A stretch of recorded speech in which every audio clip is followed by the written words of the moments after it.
de femmes, où on était 3 générations, et j'ai eu des filles aussi.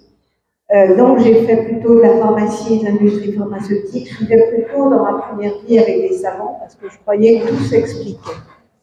Jusqu'au jour où j'ai eu, à 43 ans, une ouverture spirituelle très forte, et j'ai reçu le Coran en direct. Mais je l'ai reçu dans le patine, avec cet œil du cœur. Donc du coup, j'ai tout quitté. Et puis, comme j'avais fait du scoutisme, et qui m'a apporté énormément de valeur, à savoir regarder la nature, garder l'autre et dominer les peurs. Donc j'ai participé, quand ma vie a changé, au scout musulman avec les scouts catholiques. Pour moi, c'était important. Et c'est là où j'ai rencontré l'abbé Pierre, pour ceux qui le connaissent, parce que c'est lui qui a été très important pour les gens de la rue à Paris. Il a fait Emmaüs. Et donc, c'est comme ça que je lui ai demandé d'être parrain. Et dans notre rencontre, il m'a transmis le regard sur les femmes dont personne ne s'occupait à Paris. Il fallait savoir que les femmes vivaient des choses extrêmement difficiles. Il y avait le monde entier. La drogue, l'alcool, enfin, tout ce que vous pouvez imaginer, les guerres. Et c'est là où, pour essayer de comprendre la souffrance, parce que moi je ne voulais pas la comprendre avec ma tête, mais comprendre ce qu'ils vivaient, j'ai tout quitté pour aller vivre dans la rue avec les clochards. Parce que c'est ça qui est important, c'est aller à la rencontre de l'autre et savoir où je vais le chercher. C'est pas mental, mais c'est aller le chercher avec son cœur. Et donc, après, on m'a délivré une grande maison sur le quai de la Seine, et je suis arrivée avec les zombies de la rue, et c'est comme ça que j'ai commencé. Donc, ce qui est intéressant, c'est que pendant 20 ans en France, j'ai eu toutes les femmes du monde entier, avec les guerres, avec toutes les souffrances les plus grandes. Et moi, ce qui m'intéresse, c'est pas de globaliser, c'est pas la technique, c'est d'accompagner chaque femme avec ce qu'elle est. Donc, c'est pouvoir soi-même, je dirais même dans le Coran, c'est plus être dans l'extérieur des choses, mais être dans le bâtiment. Ça veut dire avoir l'œil du cœur, c'est ressentir que l'autre est soi. Et donc, au fur et à mesure, c'est-à-dire on passe du mental à cette oreille du cœur, c'est-à-dire c'est une alchimie entre l'autre et vous. Et c'est ça qu'on doit aujourd'hui. On est dans un monde où on doit arrêter d'être dans l'extérieur, vouloir être, c'est beaucoup le être, mais pas se connaître particulièrement, parce que on est beaucoup dans le monde avec ce regard sur qu'est-ce que la société, c'est ce que voulait nous dire le Covid. Arrête de regarder ce que tu ne peux pas changer, mais inverse le mécanisme. Et on a besoin de justement inverser le mécanisme, et il faut qu'on soit soi-même. Parce que quand on ne va pas nous dire qu'est-ce que tu as vu, qu'est-ce que tu as fait, on va nous dire je t'avais dit ça, il y avait un trésor en toi quand tu es né, et qu'est-ce que tu en as fait, où en est ton œuvre. Donc je pense qu'aujourd'hui, on est vraiment arrivé dans ce temps où chacun doit revenir à soi-même pour apprendre qui il est. Et donc, pour moi, la souffrance, je ne pleure pas dessus. Pourtant, j'ai dit les pires des choses.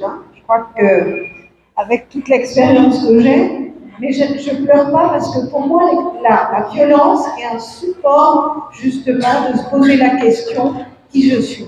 Parce que si on ne s'arrête pas dans son histoire, on continue et on meurt comme on est né.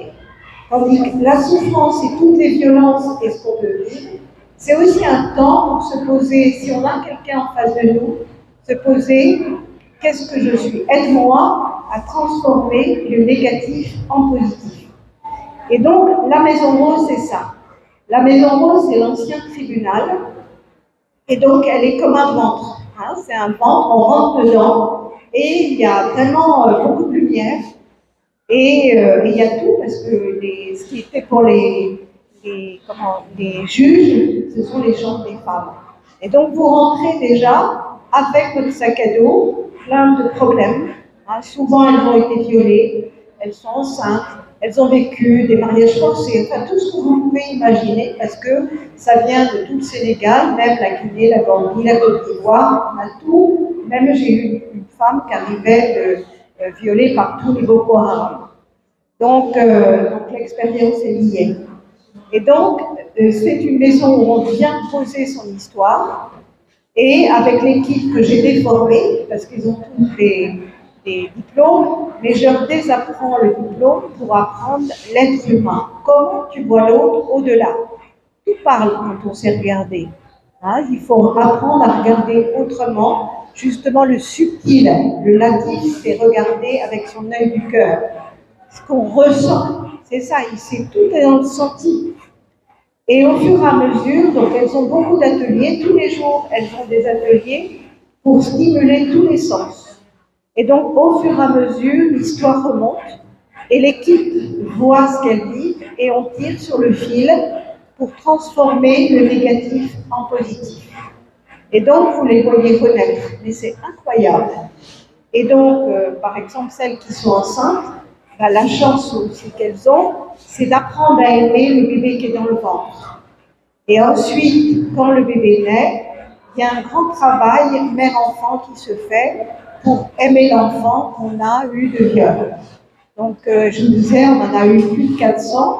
Et hier, on a mis la première pierre pour la maison des bébés, à côté de la maison Rose. Il va y avoir la maison des bébés jusqu'à 5 ans, pour faire une éducation justement d'éveil, où chaque enfant est unique. Les enfants ne sont pas tous les mêmes. Et surtout la relation mère-enfant, parce que quand vous avez un enfant que vous n'avez pas voulu, qui est d'un viol ou autre, eh bien, il faut apprendre à l'aimer quand même. Voilà, donc c'est une maison, comme je vous disais, de renaissance, où la violence, quand vous entrez, vous ne pensez pas qu'il y a de la violence, et pourtant c'est terrible ce qu'elles ont vécu, mais c'est la maison de la joie. D'ailleurs, la maison s'appelle Dar es-Salam, parce qu'il y a beaucoup de joie. Et vous les voyez au fur et à mesure donc renaître.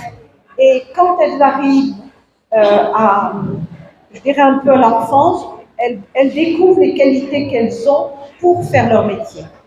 Parce que pour moi, le métier, on l'a reçu pour faire une œuvre. Donc, il est important aussi de savoir qu'est-ce qu'on a reçu. Et depuis 2 ans, on a développé beaucoup des métiers d'art, parce que moi, j'ai pas envie qu'elles reviennent femmes de ménage ou font des métiers qu'elles n'aiment pas et qui ne sera jamais un métier d'art, un métier beau parce que c'est ça qu'il faut faire. Quand on fait quelque chose, il faut être là dans l'instant. C'est pas la tête ailleurs. C'est ce qu'on leur apprend dans les ateliers. Même quand elles font de la couture, c'est pas la couture pour faire la couture, mais c'est la couture pour être dans l'instant. Je suis là à faire mon point dans la perfection des choses. Et au fur et à mesure, quand on apprend à se connaître, on fait le métier qui est le sien. Donc, dans la maison, il y a eu la première femme son ancien bio. Il y a plein de femmes là qui ont été, il y en a 3 qui ont été bijoutières, où elles font des bijoux, d'ailleurs elles sont dans le magasin maintenant, à faire des bijoux de création, d'autres avec du plastique. Il y en a institutrices, il y en a d'autres qui font des études pour faire du médical. Voilà, donc en fait le but, c'est de se servir de la souffrance. La souffrance est peut-être négative quand on pleure tout seul, mais quand on a compris qu'il y avait aussi un sens, parce que Dieu, il ne donne jamais des choses au hasard, c'est de comprendre que cette souffrance, elle peut être quelque chose de bien. Et donc, quand les femmes ont fait tout ce travail, eh bien, elles partent en ayant laissé leur sac à dos et elles partent libres. Elles partent libres et elles peuvent devenir des témoins en parlant de leur histoire, de leur viol, de tout, sans avoir mal, parce qu'elles sont libérées. Voilà, donc c'est pas la quantité, mais c'est la qualité. Chaque femme qui part, elle devient témoin là où elle est, et c'est pour ça que des fois, c'est elle qui amène des filles pour dire, voilà, va là parce que je sais que tu pourras faire un bout de chemin. Voilà.